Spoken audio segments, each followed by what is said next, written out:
உன் ஃப்ரெண்டா? ஆமாம்மா, என் ஃப்ரெண்டு தான். அவளோட அம்மா அப்பா இப்போ ஒரு ஆக்சிடெண்ட்டில் இறந்துட்டாங்க. ஐயோ, இந்த சின்ன வயசில் அம்மா அப்பா 2 பேருமே இறந்துட்டாங்களா? ஐயோ, கேட்கவே ரொம்ப கஷ்டமாக இருக்குது. ஆமாம்மா, அவளுக்கு இங்கே சொந்தக்காரங்க யாருமே கிடையாது. எல்லாருமே துபாயில் தான் இருக்காங்க. அதனால் இன்னொரு 2 மாதத்தில் அவளுக்கு வீசா வந்துடும். அதுக்கப்புறம் அவள் துபாய் போயிடுவா. அது வரைக்கும் இங்கே எங்கே தங்குறதுன்னு அவளுக்கு தெரியல. யாரையுமே அவளுக்கு தெரியாது. அதனால தான் நான் நம்ம வீட்டுக்கு கூட்டிகிட்டு வந்தேன். ஒரு 2-3 மாதம் மட்டும் அவள் நம்ம வீட்டில் தங்கிக்கட்டுமா? ஐயோ பாவம், யாரும் இல்லைன்னு சொல்கிற. 2-3 மாதம் தானே, தங்கிக்கட்டுமா? மடி, ஒன்றும் கவலைப்படாத. இது உன் வீடு மாதிரி நினச்சிக்க. அம்மா, உன் பேர் என்ன? ஆயிஷா ஆண்டி. ஆயிஷா, அழகான பேர். சரிம்மா, நீ ஜாராவோட இங்கேயே தங்கிக்க. உனக்கு எப்போ வீசா வருதோ, எப்போ நீ கிளம்புறியோ அது வரைக்கும் நீ இங்கேயே இருக்கலாம். ஒன்றும் கவலைப்படாத, சரியா? சரிங்க ஆண்டி. ஃபாத்தி, யார் இது?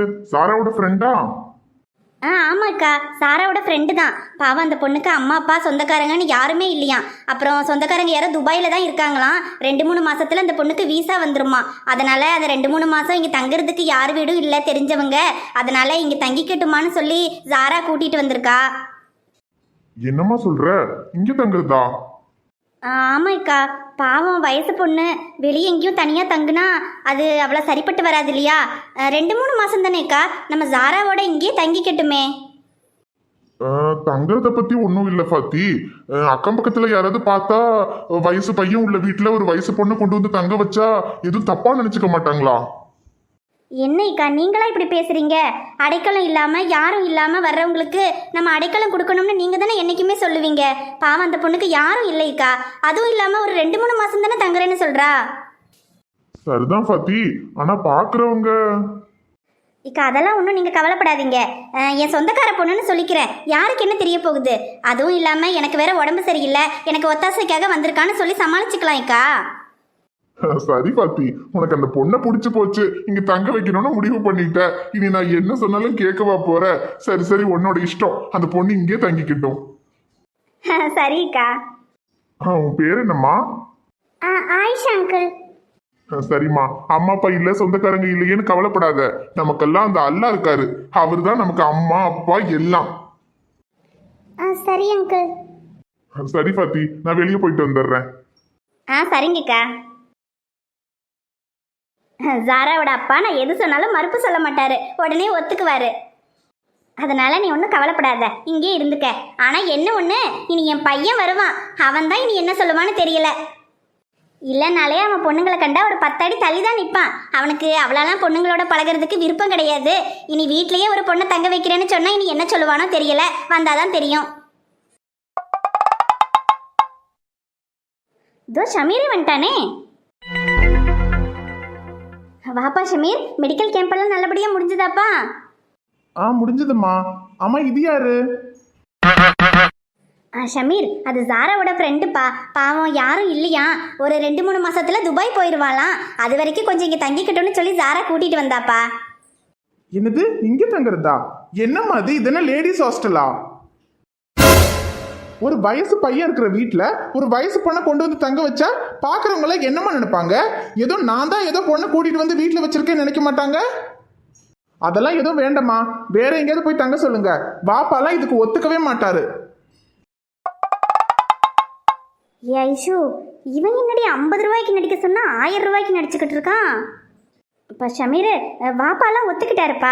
பாவம் யாரும் இல்லாத பொண்ணு 2-3 மாதம் தானே இருந்துட்டு போட்டோன்னு சொல்லிட்டாருப்பா. நீ மட்டும் சரின்னு சொன்னா பாவம் அந்த பிள்ளைய இந்த வீட்லேயே தங்க வச்சுக்கலாம்ப்பா. என்னது, வாப்பா சம்மதிச்சிட்டாரா? அவர் எப்படிம்மா சம்மதிச்சாரு? பா ஷமீர், கோவப்படாதப்பா. பாவம் யாரும் இல்லாத பொண்ணு, பார்க்க வேற நல்ல லட்சணமாக இருக்குது. வெளியே எங்கேயாவது போய் தனியாக தங்குனா காலம் வேற கெட்டு கிடக்கு. பாவம் நம்ம வீட்லேயே இருந்துட்டு போட்டோம்ப்பா, 2 மாதம் தானே. அது மட்டும் இல்லாமல் எனக்கு வேற உடம்பு சரியில்லை. நீயும் ஆஸ்பத்திரிக்கு போயிடுவ, ஜாராவும் காலேஜுக்கு போயிடுவா. அந்த பொண்ணு கொஞ்சம் கூட இருந்தா எனக்கும் கொஞ்சம் ஒத்தாசையாகவும் இருக்கும், பேச்சு துணைக்கும் ஆளாச்சு. இருந்துட்டு போட்டோம்ப்பா, 2 மாதம் தானே. என்னம்மா நீங்க? சரி, நீங்க இவ்வளவு தூரம் கேட்கறதுனால சம்மதிக்கிறேன், இருந்துட்டு போட்டும். ஆனா 2 மாசம் தான்மா, அதுக்கு மேலெல்லாம் இங்க இருக்க முடியாது சொல்லிட்டேன். சரிப்பா, 2 மாசம் தான். அந்த பொண்ணுக்கு வீசா வந்துருச்சுன்னா அந்த பொண்ணு போயிடும். சரி சரிம்மா, என்னமோ பண்ணுங்க. சரிப்பா ஷமீர், நீ சம்மதிச்சதே போதும். வேற எதுவும் தேவையில்லை, நீ மட்டும் போதும். கண்ணில் வைத்து காத்திருப்பேன் என்னவானாலும். உன்னெதிரில் நான் இருக்கும் ஒவ்வொரு நாளும். உச்சி முதல் பாதம் வரை வீசுது வாசம். தினமும் 1000 முறை பார்த்து முடித்தாலும் இன்னும் பார்த்திட சொல்லி பழமனமே.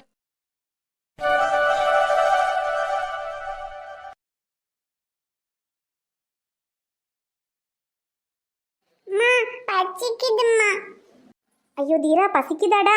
இங்க கடையெல்லாம் எதுவுமே இல்லடா. கொஞ்சம் அந்த பக்கமா போனாதான் கடை வரும். அங்க போய் அம்மா உனக்கு சாப்பிட ஏதாவது வாங்கி தரேன்.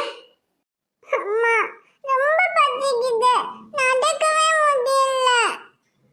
ஐயோ தீரா, இன்னும் கொஞ்சம் தூரம் தான்டா. பஸ் ஸ்டாண்டை விட்டு கொஞ்சம் வெளியில போயிட்டோம்னா அதுக்கப்புறம் ஏதாவது கடை வரும். நான் உனக்கு ஏதாவது சாப்பிட வாங்கி தரேன்.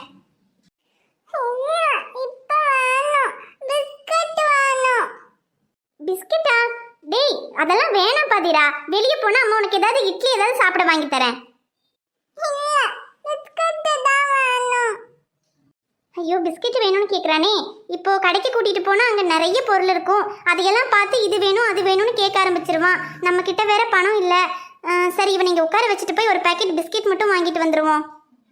தீரா, இங்க உட்காரு, அம்மா போய் பிஸ்கட் வாங்கிட்டு வரேன். வேணப்பா, அங்க ஒரே கூட்டமா இருக்கு. அப்புறம் இங்க நிறைய வண்டி எல்லாம் வருது. உன்னை கூட்டிட்டு போனா நீ குறுக்கால ஓடிடுவ. நீ இங்கே உட்காரு, அம்மா போய் வாங்கிட்டு இப்ப வந்துடுறேன். தீரா, அம்மா வர வரைக்கும் இங்கே உட்கார்ந்துருக்கணும். வண்டி எல்லாம் வருது, எங்கேயும் எந்திரிச்சு போக கூடாது, சரியா? சரி, அம்மா இப்ப வந்துடுறேன். ஒரு சின்ன பையன் தனியா உட்கார்ந்துருக்கா. கூட வேற யாரையும் காணோம். இந்த தாசு ரொம்ப நாளா சொல்லிக்கிட்டு இருந்தான் பிச்சை எடுக்க வைக்கிறதுக்கு பிள்ளைங்க வேணும்னு. எங்க இப்ப பிள்ளைகளெல்லாம் தூக்க முடிய மாட்டேங்குது. எல்லா பெத்தவங்களும் உஷாராயிட்டாங்க. இந்த பையன் தனியா இருக்கான். இந்த பையனை கொண்டு போய் தாஸ் கிட்ட கொடுத்துட வேண்டியதுதான். ஏ தம்பி, யார் நீ? ஏன் இங்க தனியா உட்கார்ந்துருக்க? அம்மா பிஸ்கட் வாங்க போயிருக்காங்க, இங்க உட்கார சொன்னாங்க. ஓஹோ, உன் அம்மா தான் என்ன அனுப்பி வச்சாங்க.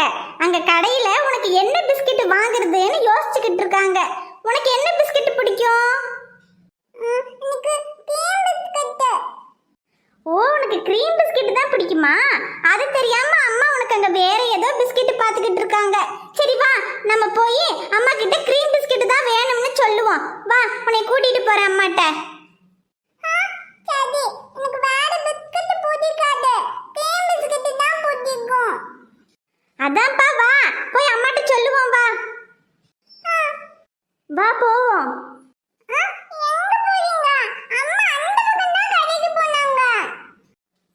அந்த பக்கமா? அந்த பக்க கடையெல்லாம் எதுவும் இல்ல. உங்க அம்மா இந்த பக்கம் உள்ள கடையில தான் இருக்காங்க. வா போவோம்.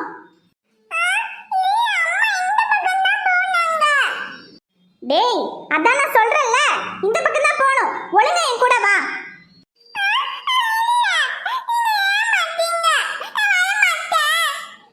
என்னது, வரமாட்டியா?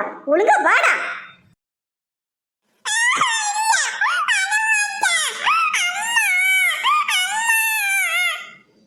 வாடான்னு சொன்னா? ஐயோ எந்திரி, ஒழுங்கா என் கூட வா.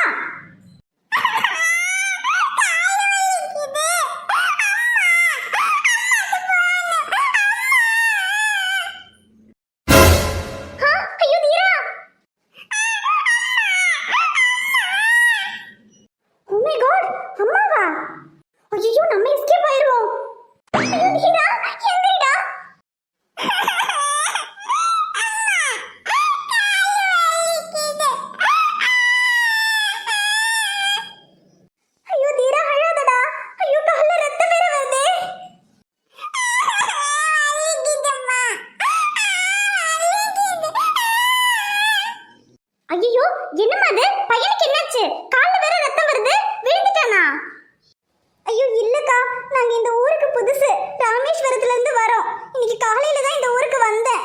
பையன் பசிக்குதுன்னு சொல்றானேன்னு பக்கத்துல கடையில பிஸ்கட் வாங்கலாம்னு அவனை இங்க உட்கார வச்சுட்டு போனேன். திரும்பி வந்து பாக்குறதுக்குள்ள ஒரு பொண்ணு அவனை தரன்னு இழுத்துக்கிட்டு போயிட்டு இருக்கா. கீழே விழுந்ததுல கால்லெல்லாம் அடிபட்டு ரத்தம் வந்துருச்சு.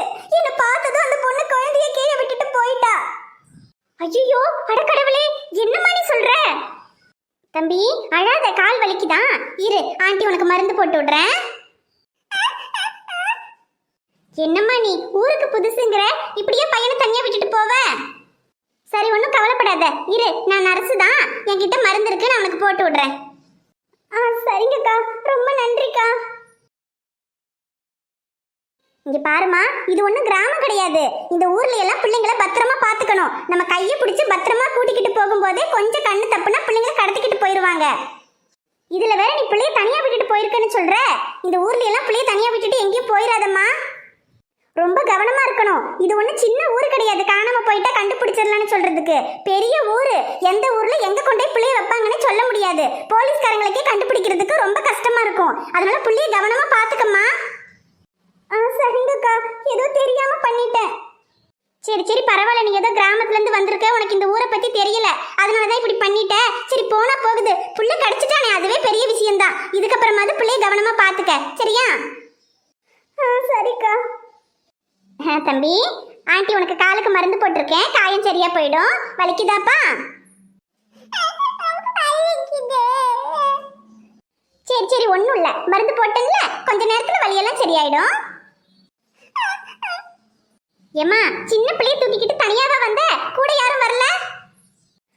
இல்லக்கா, எங்களுக்கு யாரும் இல்ல, நானும் என் பையனும் மட்டும்தான். ஐயோ அப்படியாம்மா? சரி, இந்த ஊர்ல யாராவது தெரிஞ்சவங்க வீட்டுக்கு வந்தியா? எங்க போகணும்னு சொல்லு, நான் வேணா டாக்ஸி ஏதாவது புக் பண்ணி தரேன். நீ பையனுக்கு வேற அடிபட்டிருக்கு, இவனை வச்சுக்கிட்டு எப்படி போவ? இல்லக்கா, பரவாயில்ல, எனக்கு இந்த ஊர்ல தெரிஞ்சவங்க எல்லாம் யாருமே கிடையாது. இங்க ஏதாவது வேலை தேடலான்னு தான் இந்த ஊருக்கு வந்தேன். நானும் என் பையனும் மட்டும்தான், எங்களுக்கு யாரும் சொந்த பந்தோனெல்லாம் யாருமே கிடையாதுக்கா. அடக்கடவுளே, என்னம்மா சொல்ற? உன்னை பாக்குறதுக்கு சின்ன பிள்ளையா இருக்க, இந்த குழந்தைய வச்சுக்கிட்டு இந்த ஊர்ல தனியா எப்படிம்மா நீ இருப்ப? இந்த ஊர் ஒன்றும் நீ நினைக்கிற மாதிரி கிடையாதுமா, ரொம்ப மோசமான ஆளுகள்லாம் இருப்பாங்க. நீ இப்படி பிள்ளைய ஒத்தையில வச்சுக்கிட்டு தனியா இருக்கேன்னா ரொம்ப கஷ்டம்தான். சரி, நீ ஒன்று பண்ணு, என் வீட்டில் வேணா வந்து இருக்கியா கொஞ்ச நாளைக்கு? ஐயோ இல்லக்கா, பரவாயில்ல, என் பையனுக்கு அடிபட்டு கிடக்கும்போது எல்லாரும் பார்த்துட்டு பார்க்காத மாதிரி தான் போனாங்க. ஆனா நீங்க வந்து அவனுக்கு மருந்தெல்லாம் போட்டு விட்டீங்க, அதுவே எனக்கு ரொம்ப பெரிய உதவி. அது போதும்க்கா, இனி உங்க கூடியெல்லாம் வந்து உங்களை நான் கஷ்டப்படுத்த விரும்பல. நான் என் பையனையும் கூட்டிட்டு போய் எங்கேயாவது வேலை ஏதாவது தேடிக்கிறேன்க்கா. ஐயோ என்னம்மா நீ, பார்க்க என் தங்கச்சி மாதிரி இருக்க, உன்னை இப்படி இந்த பிள்ளையும் வச்சுக்கிட்டு ஒத்தையில விடவே மனசு வர மாட்டேங்குதே. சரி, நீ என்ன படிச்சிருக்கேன்னு சொல்லு, எனக்கு தெரிஞ்ச ஏதாவது இடத்துல வேலை இருந்தா உனக்கு நான் வாங்கி தரேன். அக்கா, நான் நர்சிங் முடிச்சிருக்கேன். என்னது, நர்சிங் முடிச்சிருக்கியா? நானும் நர்ஸு தான், நான் ஒரு ஆஸ்பத்திரியில தான் வேலை பார்க்குறேன். என் ஆஸ்பத்திரியில சொல்லி வேணும்னாலும் உனக்கு வேலை வாங்கி தரேன், நீ ஒன்றும் கவலைப்படாதம்மா. சரிக்கா, ரொம்ப நன்றிக்கா. சரி பின்ன, அப்ப நான் ஆஸ்பத்திரியில சொல்லி வேலை ரெடி பண்ற வரைக்கும் நீ என் வீட்லயே இரு. அதுக்கப்புறம் உனக்கு என் வீட்ல இருக்க கஷ்டமா இருந்தா வேணும்னா வேலை கிடைச்சதுக்கு அப்புறமா உனக்கு தனியா வேணா வீடு பார்த்து தரேன், நீ போய்க்க. சரிக்கா. சரி வா, அப்ப பின்ன என் வீடு இங்க பக்கத்துல தான் இருக்கு, வா போவோம்.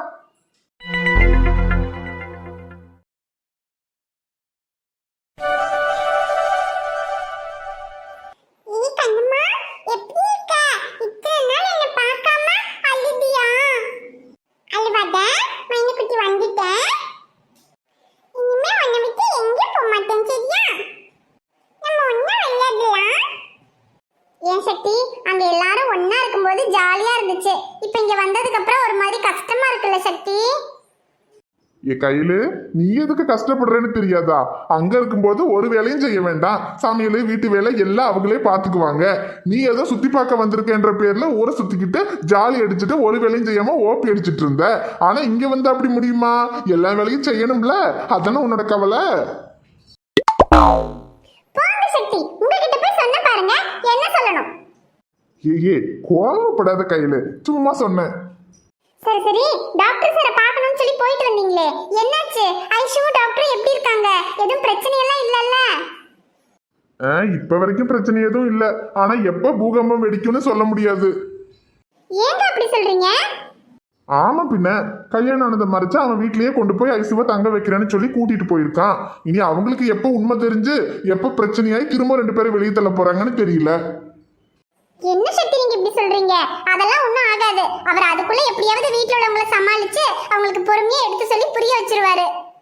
ஆமா, அவன் புரிய வச்சாலும் சரி பொரிய வச்சாலும் சரி, ஆக மொத்தத்துல இப்போதைக்கு பிரச்சனை இல்லை. அவங்க வீட்டுல சேஃபா இருக்காங்க. இனி பிரச்சனை வரும்போது பாத்துக்கலாம், அவ்வளவுதான். சரி, அவங்க ஷமீர் வீட்டுக்கே சேஃபா போயிட்டாங்கன்னு கதிரண்ண கிட்ட சொன்னீங்களா? பாவம் அவங்களும் வருத்தப்பட்டுட்டு இருப்பாங்கல்ல. கதிரனை கூப்பிட்டுருந்தாரு, நான் சொல்லிட்டேன் அவங்க வீட்டில தான் இருக்காங்க, ஒன்றும் பிரச்சனையெல்லாம் இல்லைன்னு. சரி, அப்பப்போ பார்த்துக்குங்க, ஏதாவது ஒன்றுனா சொல்லுங்கன்னு சொன்னாரு. ஓ சரி சக்தி. சரிடி, ஆஃபீஸ்க்கு போகணும். 10 நாள் லீவ் சொல்லிட்டு போயிட்டு 1 மாசம் ஆகிப்போச்சு. இப்போ போனோம்னா எனக்கு வேலை இருக்கா இல்லையானே தெரியல. போய் பார்த்தா தான் தெரியும். நான் வேலைக்கு கிளம்புறேன். உட்காந்து பேசிக்கிட்டே இருந்தேன்னு வச்சுக்க, அப்புறம் இருக்கிற வேலையும் இருக்காது. அப்புறம் அவங்க வெளியே போறாங்களோ இல்லையோ, நம்ம வெளியே போய் சோத்துக்கு பிச்சை எடுக்கணும். ஐயோ சரி சக்தி, கிளம்புங்க.